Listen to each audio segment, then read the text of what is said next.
దొంగలు పడ్డారంట. అందుకని చెప్పి కబోర్డ్‌లో ఉండేటివి మొత్తం అన్నీ తీసేసి పక్కన పెట్టి, చూడు ఏమన్నా ఎత్తుకొనిపోయినారేమో అని చెప్పి అనింది. సరే అని చెప్పి అన్నీ తీస్తున్నామనమాట.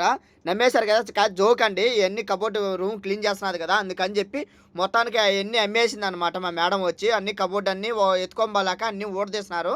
మొత్తం పార్ట్‌లు పార్ట్‌లుగా ఊడదీసి ఓ పెద్ద బండొచ్చిందనమాట. బండిలో యేసుకుంటున్నారనమాట. జూలే గాని, చెప్పులు, గవ్వ చాయి మొత్తం గిన్నెలు, బోకులు మొత్తం అమ్మేసింది మా మేడము. చూపిచ్చా చూడండి. దాంట్లో నాకు మంచి టీ ఒకటి దొరికాయనమాట. చాలా బాగున్నాయి. కొత్త టీ గాని, అయైతే నేను తీసుకున్నాను. అయైతే మీకు చూపిచ్చా చూడండి. అయేంటని మీకు గూడా తెలుసుకోవాలనుకుంటే ఇయ్యే అనమాట. ఈ మత్తార్లు అంటారిక్కడ. గవ్వ చాయ్ పోసుకోవడానికి. చాలా కొత్త టీ గాని చాలా బాగున్నాయి. నేనైతే మా మేడంని అడిగి తీసుకున్నాను. ఇంటికి పంపించాం గదా! మా అన్న, మా బావ అయితే ఇండియాకెళ్తున్నారు. అందుకని జెప్పి వాళ్ళ దగ్గర పంపించామని చెప్పి తీసుకున్నాననమాట. చూడండి బోకులు, పేపర్లు, చెప్పులు, గిన్నెలు అన్నీ పంపిస్తున్నారనమాట. ఇది బండి ఇదే అనమాట. ఆ బండిలో యేశారు. మొత్తానికైతే తీసి ఆడ పెట్టేసినాము. నేను తీసుకున్న మొత్తాలు ఇయ్యే అనమాట. చూడండి ఎంత బాగున్నాయో.